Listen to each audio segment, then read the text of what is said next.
Chapter 10. An Explosion. Day after day the spider waited, head down, for an idea to come to her. Hour by hour she sat motionless, deep in thought. Having promised Wilbur that she would save his life, she was determined to keep her promise. Charlotte was naturally patient. She knew from experience that if she waited long enough, a fly would come to her web, and she felt sure that if she thought long enough about Wilbur's problem, an idea would come to her mind. Finally, one morning towards the middle of July, the idea came. "Why, how perfectly simple," she said to herself. "The way to save Wilbur's life is to play a trick on Zuckerman. If I can fool a bug," thought Charlotte, "I can surely fool a man. People are not as smart as bugs." Wilbur walked to his yard just at that moment. "What are you thinking about, Charlotte?" he asked. "I was just thinking," said the spider, "that people are very gullible." "Well, what does gullible mean?" "Easy to fool," said Charlotte. "That's a mercy," replied Wilbur, and he lay down in the shade of his fence, and he went fast asleep. The spider, however, stayed wide awake, gazing affectionately at him and making plans for his future. Summer was half gone. She knew she didn't have much time. That morning, just as Wilbur fell asleep, Avery Arable wandered into Zuckerman's front yard, following Fern. Avery carried a live frog in his hand. Fern had a crown of daisies in her hair. The children ran for the kitchen. "Just in time for a piece of blueberry pie," said Mrs. Zuckerman. "Look at my frog," said Avery, placing the frog on the drain board and holding out his hand for some pie. "Take that thing out of here," said Miss Zuckerman. "He's hot," said Fern. "He's almost dead, that frog." "He is not," said Avery. "He lets me scratch him between the eyes." The frog jumped and landed in Mrs. Zuckerman's dishpan full of soapy water. "You're getting pie on you," said Fern. "Can I look for eggs in the hen house, Aunt Edith?" "Run outdoors, both of you, and don't bother those hens." "It's getting all over everything," shouted Fern. "His pie is all over his front." "Come on, frog," said Avery. He scooped up his frog. The frog kicked, splashing soapy water onto the blueberry pie.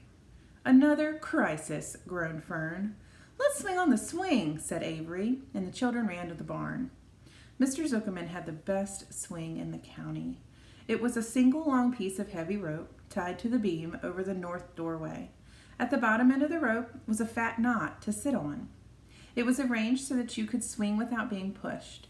You climbed a ladder into the hayloft, and then holding the rope, you stood at the edge and looked down and were scared and dizzy. And then you straddled the knot so that it acted like a seat. Then you got up all your nerve, took a deep breath, and jumped. For a second, you seemed to be falling to the barn floor far below. But then suddenly the rope would begin to catch you, and you would sail through the barn door going a mile a minute with the wind whistling in your eyes and ears and hair. You would zoom upwards towards the sky and look up at the clouds, and then the rope would twist, and you would twist and turn with the rope. Then you would drop down, down, down out of the sky and come sailing back into the barn, almost into the hayloft, and sail out again. Not quite as far this time, and then in again, but not quite so high, and then out again, and then in again, and then out again, and in and out. And then you jump off and fall down and let somebody else try it. Mothers for miles around worried about Zuckerman's swing. They feared some child would fall off, but no child ever did. Children almost always hang on to things tighter than their parents think they will. Avery put the frog in his pocket and climbed into the hayloft. "The last time I swung in this swing, I almost crashed into a barn swallow," he yelled. "Take that frog out," ordered Fern. Avery straddled the rope and he jumped. He sailed out through the door, frog and all, and into the sky, frog and all. And then he sailed back into the barn. "Your tongue is purple," screamed Fern. "So is yours," cried Avery, sailing out again with the frog. "I have hay inside my dress. It itches," called Fern. "Scratch it," yelled Avery as he sailed back. "It's my turn," said Fern. "Jump off." "Fern's got the itch," sang Avery. When he jumped off, he threw the swing up to his sister. She shut her eyes tight, and then she jumped. She felt the dizzy drop, and then the supporting lift of the swing. When she opened her eyes, she was looking up into the blue sky and was about to fly back through the door. Then, they took turns for hours. When the children grew tired of swinging, they went down towards the pasture and picked wild raspberries, and they ate them. Their tongues turned from purple to red. Fern bit into a raspberry that had a bad-tasting bug in it, and that got her discouraged. Avery found an empty candy box and put his frog in it. The frog seemed tired after his morning in the swing. The children were tired and hardly had energy to walk. "Let's build a treehouse," suggested Avery. "I want to live in a tree with my frog." "Well, I'm going to visit Wilbur," Fern announced. They climbed the fence to the lane and walked lazily towards the pig pen. Wilbur heard them coming and he got up. Avery noticed the spider web, and coming closer, he saw Charlotte. "Hey, look at that big spider," he said. "It's tremendous." "Leave it alone," commanded Fern. "You've got a frog. Isn't that enough?" "That is a fine spider, and I'm going to capture it," said Avery. He took the cover off the candy box, and then he picked up a stick. "I'm going to knock that old spider into this box," he said. Wilbur's heart almost stopped when he saw what was going on. This might be the end of Charlotte if the boy succeeded in catching her. "You stop it, Avery," cried Fern. Avery put one leg over the fence of the pig pen.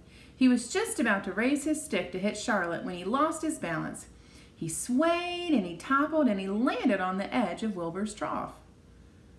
The trough tipped, and then down it came with a slap. The goose egg was right underneath. There was a dull explosion as the egg broke, and then a horrible smell. Fern screamed. Avery jumped to his feet. The air was filled with the terrible gases and smells from the rotten egg. Templeton, who had been resting in his home, scuttled away to the barn. "Good night," screamed Avery. "Good night, what a stink! Let's get out of here."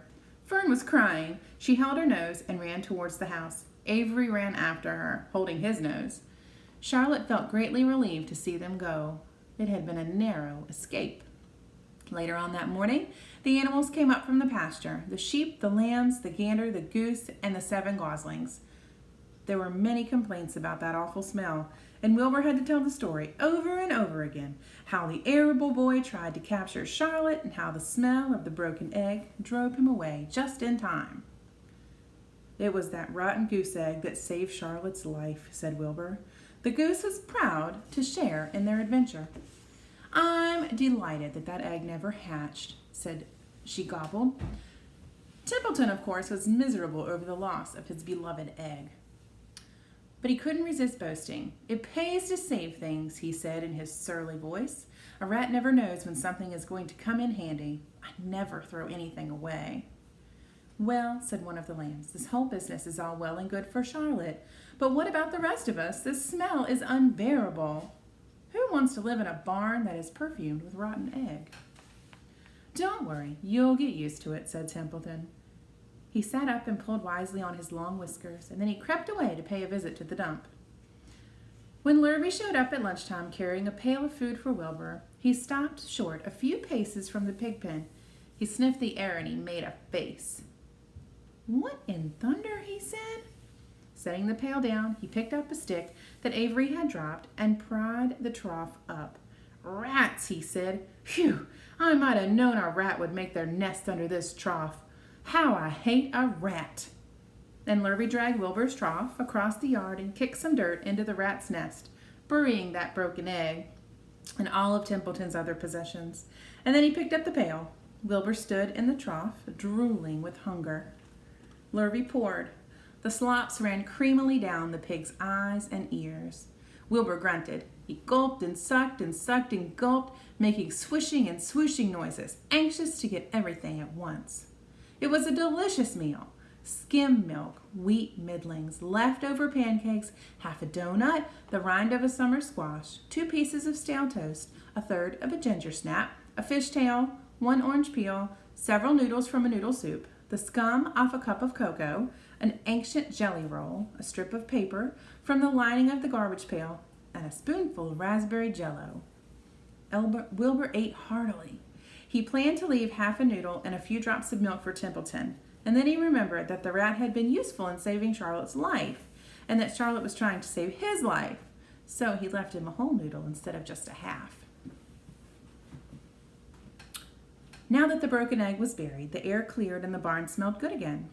The afternoon passed, the evening came, shadows lengthened. The cool and kindly breath of evening entered through the doors and windows. Astride her web, Charlotte sat moodily, eating a horsefly and thinking about the future. After a while, she bestirred herself. She descended to the center of the web, and there she began to cut out some of her lines. She worked slowly but steadily while the other creatures drowsed. None of the others, not even the goose, noticed that she was at work. Deep in his soft bed, Wilbur snoozed. Over in their favorite corner, the gosling whistled a night song. Charlotte tore quite a section out of her web, leaving an open space in the middle, and then she started weaving something to take the place of the threads that she had removed. When Templeton got back from the dump, around midnight, the spider was still hard at work.